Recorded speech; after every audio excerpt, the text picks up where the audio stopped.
Hello, TV land. Strix here. Well, actually down here. It's October, which means it's time for a little tradition that a couple of friends and I have stumbled onto over the last few years. My friend Snapshot and I went out and did a little segment of the AT here in North Carolina, and so far this will be the third year in a row that we're going out. Good friend Paradox is coming out with us. He came with us last year and loved it so much he's going to be coming out this year too.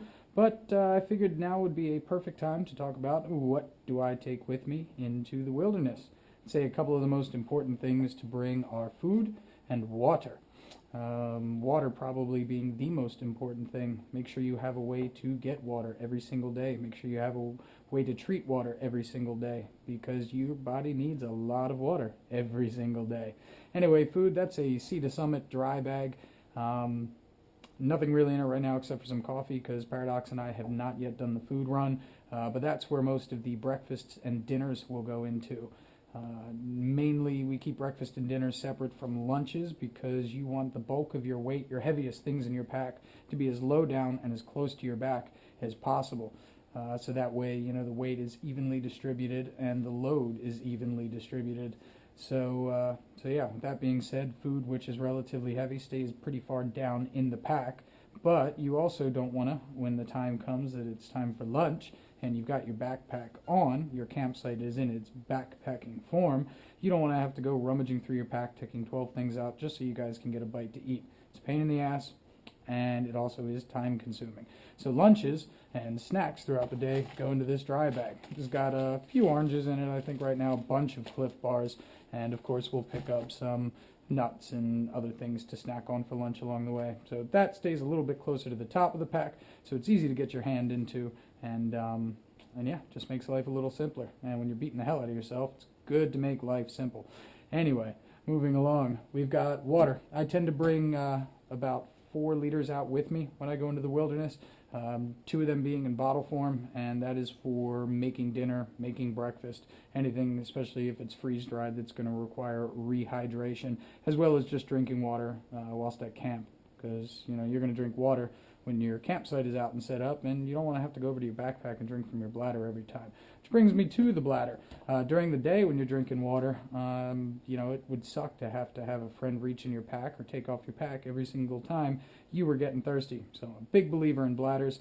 I love Osprey's design with their hydroform reservoir. It keeps it upright even when it's mostly empty, even if it's totally empty, so it won't sag down into your pack and become a nuisance. Much better than Camelback's bottle. Camelback's hydration is the lid, from what I understand. I've never owned one, but from either having friends that have owned one or just hearing from friends of mine who own them, once the bag runs really dry, it's really hard to get that lid off. That lid is much easier to get off. So during the day, I keep about 2 liters in this. It is a 3-liter bladder, and that's because in the summertime, when it's hotter and you're drinking more water, I'll keep 3 liters in that one. But it's October. 2 liters should be sufficient for, you know, a couple days during the day when you're hiking. So moving along, we've covered water, so let's move to another element, that being fire. Fire is very important for a slew of reasons. You know, a lot of the times you'll cook off of your fire. If it's cold outside, the fire will warm you. The fire is also kind of morally supporting, to where after you beat the hell out of yourself all day long, it's nice to sit around something that's warm and pleasant. And beyond all that, it's you know, the wilderness version of television, and in my humble opinion, I think it's better than television. It's whatever show you want it to be, and there are never any commercials. So kudos to fire. So making fire, you can do that in a slew of different ways. I tend to bring out some homemade tinder, which are, you know, usually cotton balls soaked in Vaseline, and I'll also look for natural tinders. And I prefer to build a fire the old-fashioned way with, you know, a bit of ferrocerium, a fire steel, and something to throw a spark off said fire steel. So that's how I'll make fires for the most part, but sometimes you want to fire quickly, or if it's really wet, using a tinder can take forever to make a fire. So I also do bring some fire starters that are in here. I've got a lighter. There's also a mirror, which I guess would double for, you know, a signaling mirror if necessary. But that's what's in there. Camp essentials go in that dry bag, and that would be things like toilet paper, soap for your body, soap for your cleaning your dishes, a deck of cards to keep people entertained, backup batteries, things along those lines. All the essentials you need for camp are in that dry bag. This is my first aid kit. I do recommend to everybody to go through your first aid kit every now and then. Make sure it's up to date, make sure nothing's expired, make sure moist towelettes are not dry or something along those lines. Yellow bag's got the what's it called, the camera, which is clearly up here right now, and the various mounting and straps and whatnot that I tend to use when I'm out filming. Touching on water, like I said, you know, you're not going to carry, especially if you're going out for 4 or 5 nights, you're not going to be able to carry enough water for you to survive on your back. I mean, maybe you could, but your back would weigh 100 pounds and you would never make it up a mountain. So treating your water is great. The ultralights, and I totally agree with them, I even did this for a couple of years, will tell you that iodine's the best way. Mainly because iodine is extremely lightweight, and it also makes sure your water is purified. My beef with iodine is there's nothing like the taste of fresh mountain spring water. I thought Fiji was the best water before I had a chance to taste water fresh out of a spring or fresh out of a stream in the mountains, and it's just the best. So why would you want to taint that beautiful taste with some iodine? So after a couple of years of not enjoying the taste, I went and got a Katadyn Hiker Pro filter. Excellent, excellent water filter. I'll probably do a video on it and just an overall review. I've only had it for probably 2 months, so I don't want to go ahead and review it yet. I want to see how it lasts over 6, 7, 8 months, something like that, before going ahead and discussing a review on that. But I highly recommend that. I guess the best way and ultralight way would be to do it with ultraviolet light, but I haven't invested in that yet. So far, so good with the Katadyn water purification system. Gloves. You want to stay warm. It's October. It's not going to be ridiculously cold, but I'm sure we're going to be in for some cold nights and some cold mornings. I believe in bringing 2 sets of gloves, one that is insulating to wear when you're hiking or hanging around camp at night or during the day, something that'll keep you warm, something that is comfortable. But at the same time, sometimes around camp and sometimes before you have a camp, you need to work with your hands. You need to build a fire. You need to build a shelter. You need to do something. And you don't want to tear up your nice insulating gloves as you're doing that, which is why I purchased a set of wool gloves. These wool fingerless gloves are phenomenal. They're not the most comfortable, but they are very insulating. They keep your hands nice and warm, but also give you the dexterity to use your fingers at the same time. So I'm a big believer in these wool gloves, and I'm also a big believer in bringing 2 sets of gloves. Beyond gloves, got my buff. Love my buff. Love my buff. Nighttime, daytime, afternoon, cold weather, hot weather. It doesn't matter what's going on or what I'm doing. I love my buff. Most innovative piece of clothing in God knows how long. Regardless, if you don't have a buff, invest in a buff. It's well worth its weight in gold, let alone what they ask for them. And if you don't know why you should get a buff, talk to somebody who owns a buff. They'll tell you. No doubt. Moving along. Sleeping system. This should probably be on the floor with the tent and whatnot in the sleeping bag. But this is a Therma Rest Pro Light. Great sleeping pad. It's not the Pro Light Plus. It's just the Pro Light, which is actually, I think, a little bit lighter, but a little less comfortable. I can't tell the difference. It is extremely comfortable. Probably the happiest thing that I've purchased so far yet when it comes to being comfortable at night sleeping. Big fan of Therma Rest. Moving along to paracord. Everybody loves paracord. There are 1,000,001 uses for paracord. I bring 2 bits of paracord just because I like to be redundant. It's always good to have more than one thing, especially if you know you're going to use one thing. I'll probably use one. It's good to have a backup. Each one of these spools is probably, I would say, 10 meters, so 30 plus feet. Seems like a good amount. I always ask myself, how much paracord should I bring out with me? You don't really want to cut your paracord because then it's cut and you can't uncut it. I figured 30 plus feet was plenty as far as paracord to bring out with me. Sharp stuff, fun stuff, I guess you could say. This is exactly what it looks like. It's just a Coleman little butane torch. I purchased it because to go in unison with the fire starters, if it's wet outside and you need to get a fire going quickly, the fire starters can be a bit pain in the ass to light with a lighter if it's windy. So this it's got to be pretty cold and windy to put that flame out. So it'll get your fire starters going in a minute. Sharp stuff. Got a few knives here, one being my Tops Brothers of Bushcraft knife. Love this thing. Definitely going to get a review on it here shortly, after the trip probably.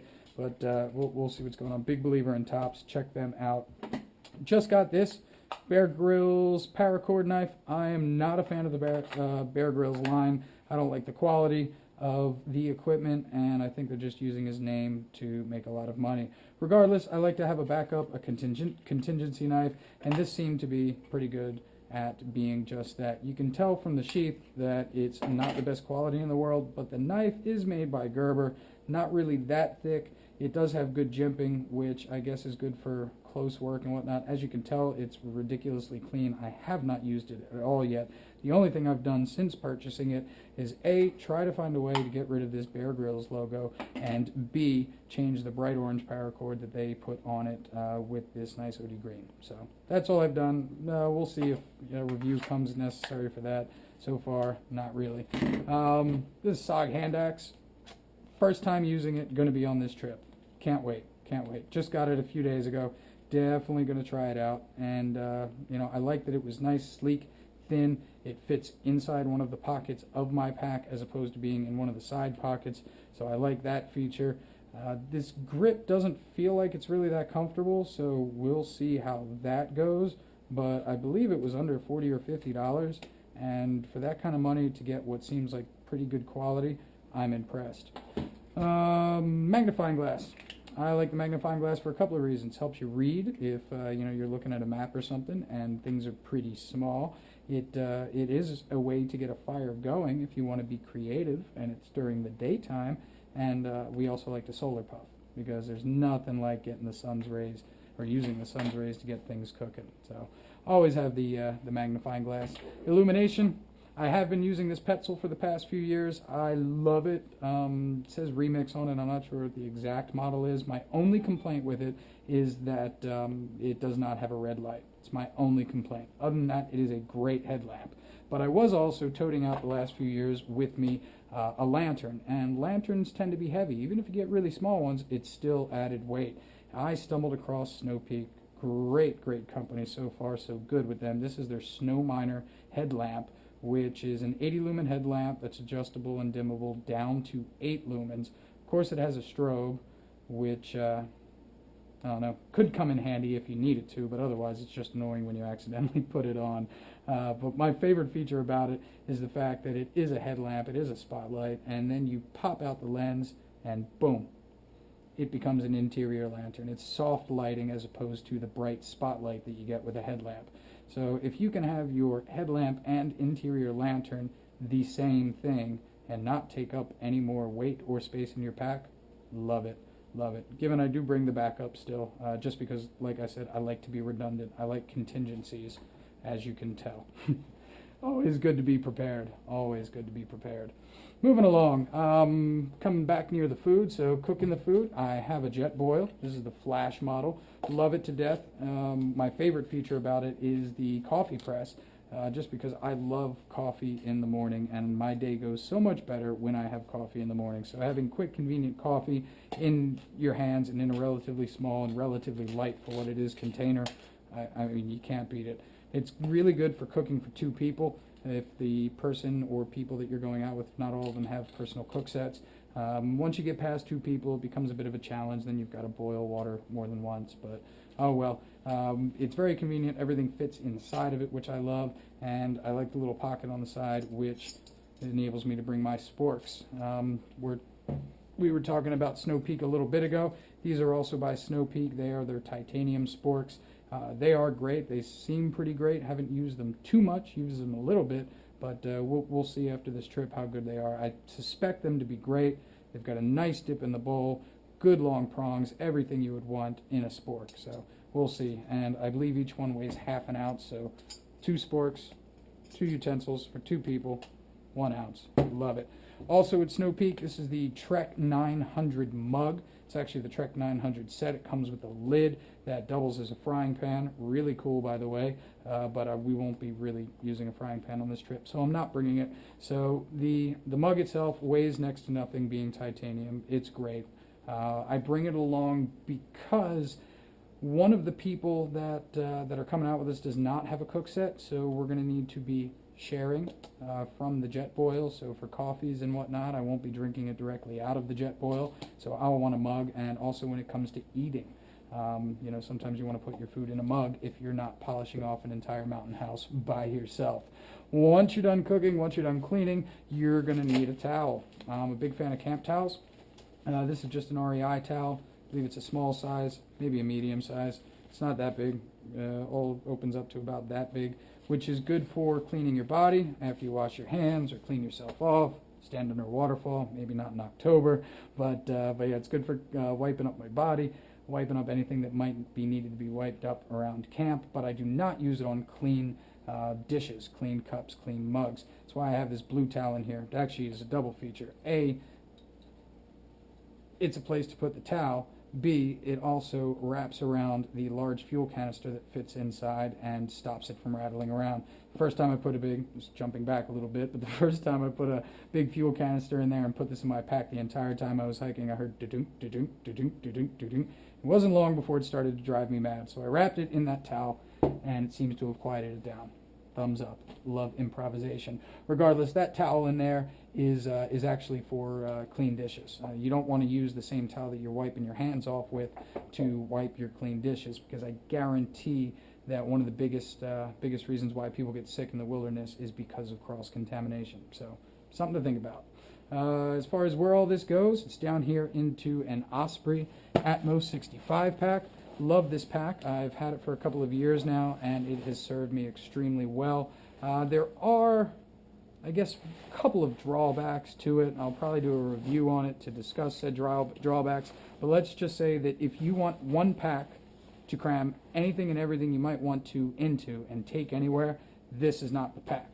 If you're really methodical and you know how to plan and you know how to pack, especially if you know how to play Tetris and get stuff in, this is a wonderful pack.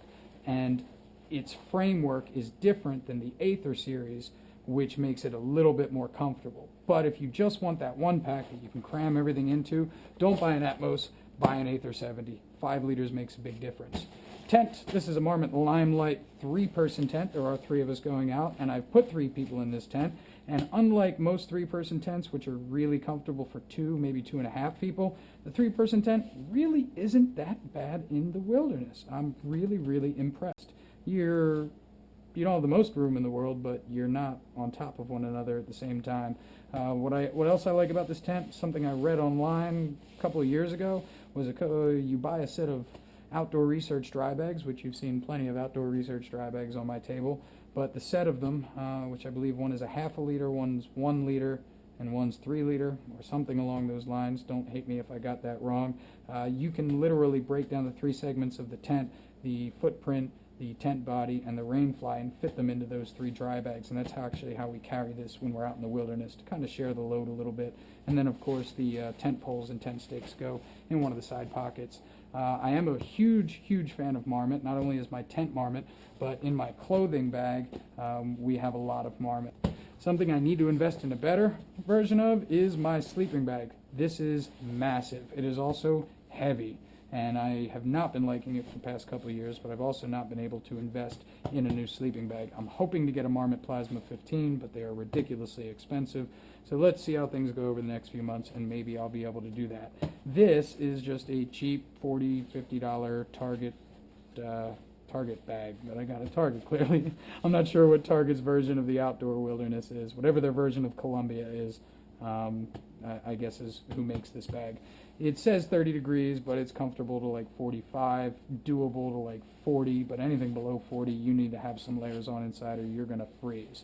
So, big, heavy, doesn't do what it's supposed to do.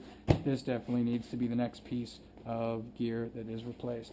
But that is the long short of what goes into my pack, what goes into the wilderness with me. If you have any questions or comments, please leave them below. If you like this video, please say that you liked it. If you did not like this video, tell me that you did not like it. But also, go down into the comments, please, and tell me why you did not like it. Because if I don't know why I'm getting criticism, then there's no way to improve upon it. Other than that, if you want to see more videos, please click the subscribe button, and that will tell me to make more videos.